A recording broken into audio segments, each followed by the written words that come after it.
Hi everybody, this is Rhys Barber from Audiology Associates. How are you all doing today? I have got a real mixed bag of all sorts in this compilation video for you today. We've got earwax, we've got foreign bodies, and make sure you stay tuned for the last patient, which is near canal cholesteatoma, very rare that one. So the first patient, standard wax removal. We can see we've got this thick plug of wax. It's quite soft and sticky at the entrance here. There we go. You can see the ear canal beyond there. We've got a few little pieces to take away. This one's on the posterior wall. Don't forget, posterior means back of your head. And if you take a look at the eardrum, we've actually got a few little straggly pieces down in the anterior recess. If you want to know what quadrant this is, the eardrum, sorry, is split into 4 quadrants. This is actually the anterior, means at the front of your head, and you've got superior is top, inferior at the bottom. So I've got anterior, inferior portion. Just taking these couple of little pieces away here. Guys, if I do throw any medical terminology, a few people have found the medical terminology a little bit overwhelming. So if I don't throw any in, I'm going to do medical terminology and colloquial explanation. So I'm just going to go through what I would explain it like, okay, in this particular area of the world. So we're just going to take these last couple of pieces away. Out this comes. There you go. Looking lovely and healthy. That eardrum is looking absolutely perfect. No issues there whatsoever. These last couple of pieces we took away wouldn't really be causing any problems with the patient's hearing as such.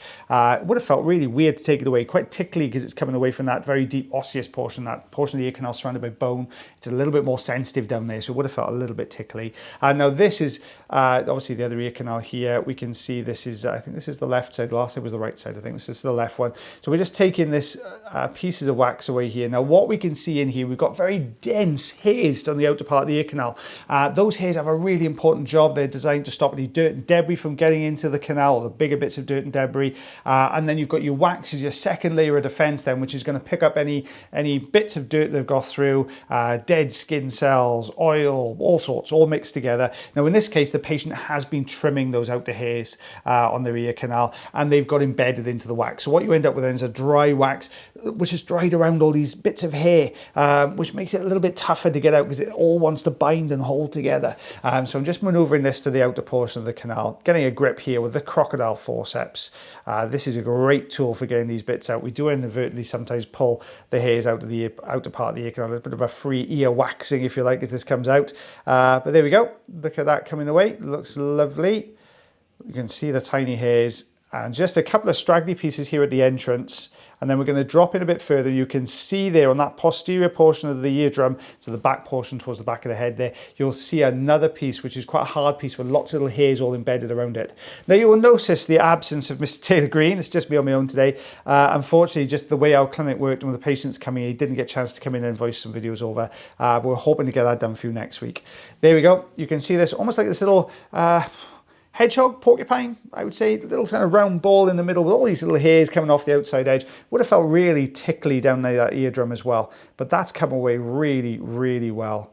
Out that comes. Let's take a look at the eardrum. Absolutely perfect. Looking really, really good. 2 centimeters, just under 3/4 of an inch on that one, guys.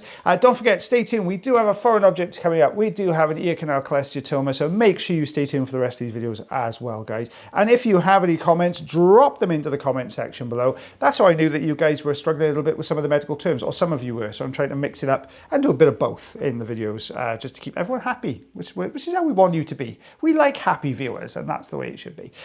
So this particular patient here, you can see we've got this dry keratin here at the outer portion of the ear canal. Why is this here? We talk about epithelial migration, the movement of the ear canal wall skin, then, if you like, cells from the deepermost portion of the eardrum, on the eardrum to the outermost portion of the ear canal. As they move along, they tire out and they die off and they start to fill with keratin, which makes it really hard. That's what this is here. So we've got a collection of keratin on the outer portion of the ear canal. We're just using a standard size ulnar tube here at the moment just to get this out. It gets very tough. Now what we've got here is this sheath of keratin around a hard wax plug in the middle. We're just getting this out now. The longer the wax stays in the ear canal, the more dry, dense, hard it becomes a lot of the time as well, guys. So that's the reason that this is really toughened up, but it's on its way. A little bit of gentle wiggling here. We've got to negotiate that final bend to get it out of the ear canal. So out this is coming. There you go. A couple of people said in the comment section, could I please explain the sensation in the ears while we're doing this? It's noisy. It does feel a little bit weird. You have things moving around in the ear canal, which does feel like it's in the middle of your head, so it is a bit odd. But a lot of the time, it doesn't hurt. You're just going to get little mild pinch or mild scratching sensations. Now, you can see straight away there is something that doesn't belong in this ear canal, smack in the middle of the ear canal. I think fingers crossed you'll notice that anyway. Same thing here. We've got this layer of keratin around that outside portion of the ear canal, and right smack in the middle, you've got this dark, this black object. Now, what do we think that object is? Loads of you are going to guess this, right? Because you've seen it a couple of times. Yep, this is actually part of a hearing aid. This is the dome from a hearing aid. So what we've got here, patient didn't actually realize this was in the ear canal.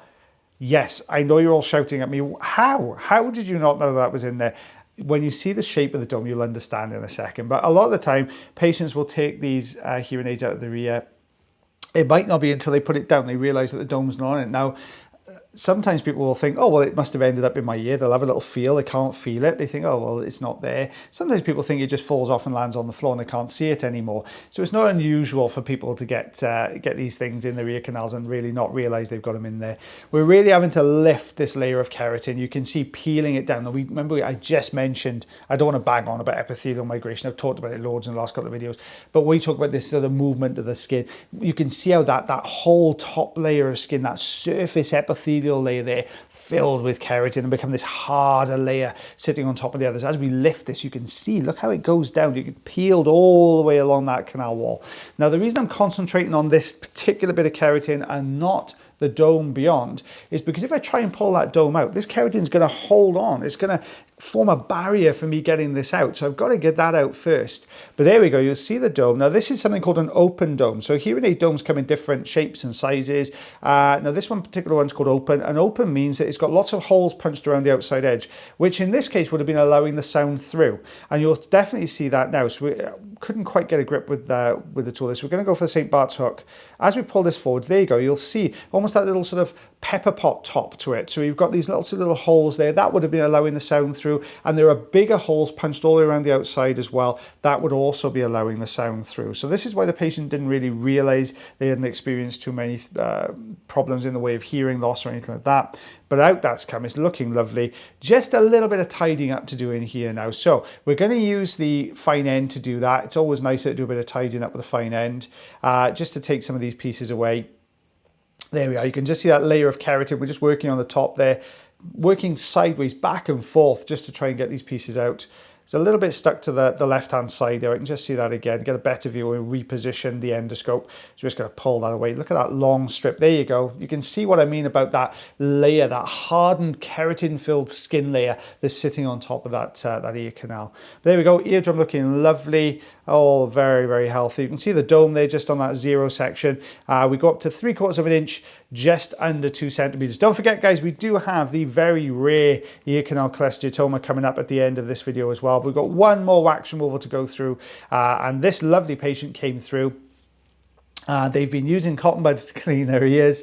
Don't do it, guys. Really, just please don't do it. And what they've done, they put the cotton bud in, tried to clean their ear, and what they've inadvertently done is push this wax much, much deeper. So they didn't really have too much of a hearing problem, decided they were going to clean their ears, and bump. That's it. Hearing's gone on that one side. And you can see just how thick and sticky this wax is. I'm going to try not to drop the mouse this time. So we can see this really thick, oh my goodness, thick, sticky wax, like a toffee consistency, this one. And this is quite common when someone uses cotton buds. Why? Because they are stripping the natural oils from the ear canal. The wax absorbs the oil to keep it soft. You keep stripping that away, it's going to dry the wax out. And the wax then goes through this really sticky phase as well, and you can really see that there. There's the real kind of toffee sticky phase. Now we can put a little bit of olive oil in if we need to. I want to just check first of all that we can get some movement to this plug. So I'm going to hold on to the front of it and make little circular motions. And what that's going to do is going to free up this wax from the canal walls. It's going to unstick it, and fingers crossed that's going to allow us to get this out. There we go. We can see, there we go. Just making that little sort of circle, a little bit of a wiggly movement there. Now I can see it's moving. When I'm lifting the front, we are getting some up and down play to this plug, which means it's detached. But obviously with it being so tacky on the outside, it's going to hold on. So we're going to introduce a little bit of olive oil.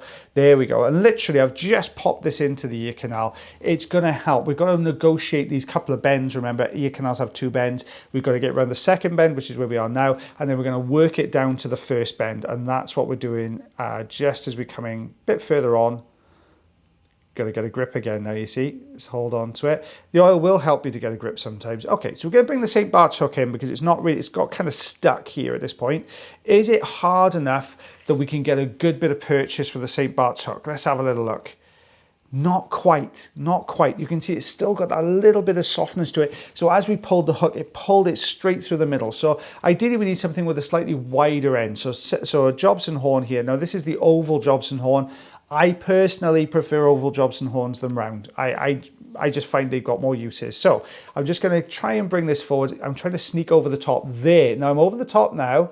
As I bring this down, it has moved forwards, but I can see it just starting to fold, which means that I'm losing my grip now. So I'll get as far forward as I can.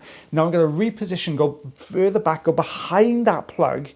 There you go, drop it down behind and start bringing this forward. So I'm looking for that, there you go, that slide to the bottom portion of the ear canal there. So out this comes, it's really starting to pull out.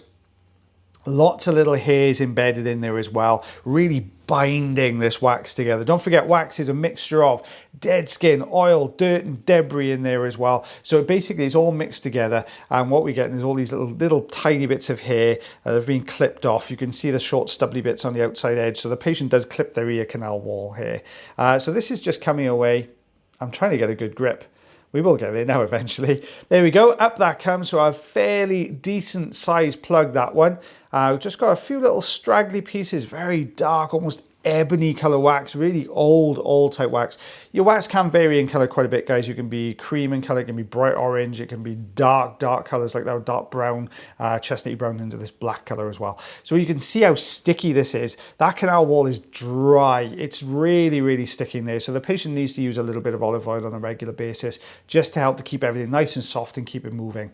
Very similar story here, really dark in this one as well. We've got this really old type wax. Let's start pulling this out. There we go. Now the patient was having more difficulties with this particular side than they were the other side as far as hearing is concerned. And that's because the wax in this side is much deeper. We're much closer to that deeper osseous portion surrounded by bone. Deeper portion of the ear canal here. And it's almost right up on the eardrum as well. Luckily here, it's not quite as dried out as the other side. So it's a little bit, it's still sticky, but it's a little bit softer than the other side, which allows us to reposition it a little bit better. So we're getting these plugs, tiny little bits out here. That's the next section. I think this is the last of the wax on this one. Make sure you stay tuned for the next patient. Really interesting case as well, guys. So we've got this little bit now that's just on the roof here. We're around about the sort of the transition point in the ear canal here between that bony section and cartilaginous section. It's called the isthmus. It's smack in the middle, well, not in the middle, it's about 2/3 of the way in. But so where those two portions join together, you kind of get a little rise sometimes. And you know, when you're talking about skin, this migration of the skin in the ear canal, sometimes that's where the point at which it will detach as well. But looking lovely and healthy there. So we are 3 centimeters, 1 inch and 1/8. I'm going to go on that one, I think. Yep, 1 inch and 1/8. There you go. So it just makes sure everything is on the right length for you there, guys. Yeah, definitely 1 inch and 1/8.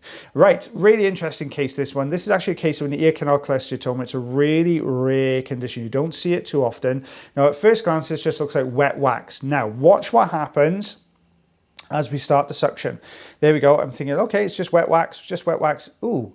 Now I'm starting to see the ear canal almost goes in, drops, rises, and then gets to the point where the suction tube is there. We've got some very wet wax beyond it. So what is going on here? So I'm just going to pop the suction tube down here. I just want to see, well, okay, is this just an abnormality in the ear canal? Pretty unusual if it is, but let's take a look. Now, as soon as I put the suction tube on this, I get the sensation through the suction tube like I'm hitting something hard. So when you're suctioning wax, it'll always feel really soft. Now, Connor on YouTube gave a fantastic description for how this feels. He said it feels almost like you've got something metal like a teaspoon, you're scraping it across brick. And why is that? It's because you've hit bone. All right, so what we have here is an ear canal cholesteatoma. So what is an ear canal cholesteatoma? Why is it there? What is it? Okay, so we talked about cholesteatomas in the middle ear space, and that's a collection of skin cells that are formed like a sac that can erode through and eat through the sort of ossicles, and obviously, you know, you can eat through portions of the skull as well. And that's what's happening here. So we end up, it's a collection of skin cells. It's called, let me get this right now, it's a wide mouth stratified squamous keratinizing epithelial sac. There you go. I didn't trip up. I thought I would on that one. So basically, it's a lot of fancy words thrown in there. It's a sac filled with dead skin. That's what we've got. That actually starts to erode the bone, okay? So what you get there is something called periostitis, which is basically your periosteum is like a layer of tissue around your bone. So if you've ever had shin splints, that's an inflammation to the periosteum, okay? Which is what this is. So periostitis, there we are, I got it in the head, is basically the inflammation of that particular tissue. So what happens at that point is you start to devascularize the bone. What does that mean? It means you lose blood supply to the bone. So the bone then starts to shear off. So you get little bits of bone breaking away. So what we've got is this skin-filled sac eroding the ear canal wall bone, all right? And it starts to break it down. The inflammation to the periosteum means you lose blood supply, and that starts chipping little bits of bone off. That's what I could feel in a second. But the eardrum itself, absolutely fine, okay, no issues there, and that's quite common with an ear canal cholesteatoma, right? You tend to find the eardrums intact. What will you get with it? You'll get something called otorrhea. What's otorrhea? Otto means ear, rhea, we just got discharge. So we've got ear discharge. That's quite common with this kind of problem as well, all right? Sometimes patients will get almost a dull ache. Now, obviously, I was just talking about suctioning on top of bone there. The patient didn't feel a thing, okay? Now, why do we get it? A lot of times nobody really knows, okay, is the honest answer. There's lots of theories out there. So it can happen spontaneously, so it can just occur. It can happen after trauma to the ear canal. It can happen after ear canal surgery, because what you get if you've had ear canal surgery, the healing process can trap some of this dead skin. It can trap it and form this sort of sac that we were talking about earlier. So one theory is that when we talk about epithelial migration, I've banged on about this, I'm so sorry, but when we talk about this, as we get older, that process slows, okay? And that can cause this problem. It can usually be as a result sometimes of poor blood supply to the ear canal as well. That can also slow this epithelial migration.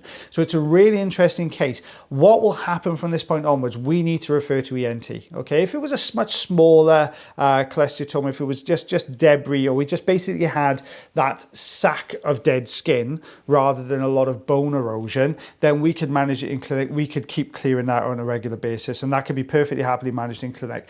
But when you get this kind of problem here, where you get this bone erosion as well, that needs an ear, nose and throat intervention, okay? Now, a lot of the time what they will do is they will actually shave down the bone. They'll smooth the bone out, and fingers crossed then it'll stop that from happening and reoccurring again, but it would be closely monitored as well. You've got to be really careful with them, because it will keep eroding. Now, you imagine if you've got something eroding through bone, now don't forget, in the ear canal we've got lots of nerves that pass underneath the ear canal wall. If you start eroding through those bones, you could end up with something really, really nasty going on as well. So it definitely needs to be assessed. Guys, woof! That was a big old video to voice over there, guys, with lots of interesting stuff in it. I hope you enjoyed it. If you did, what can you do? You can like, heart, share, follow, and subscribe for me. See how I shoehorned that into the end as well. And guys, don't forget, if you do have problems with your ears yourself, as this last patient is a perfect testament of, always get it checked. Check out the link tree in the description. Book yourself an appointment to come and see myself or the lovely Mr. Taylor Green. We will take a look at this for you as well, okay?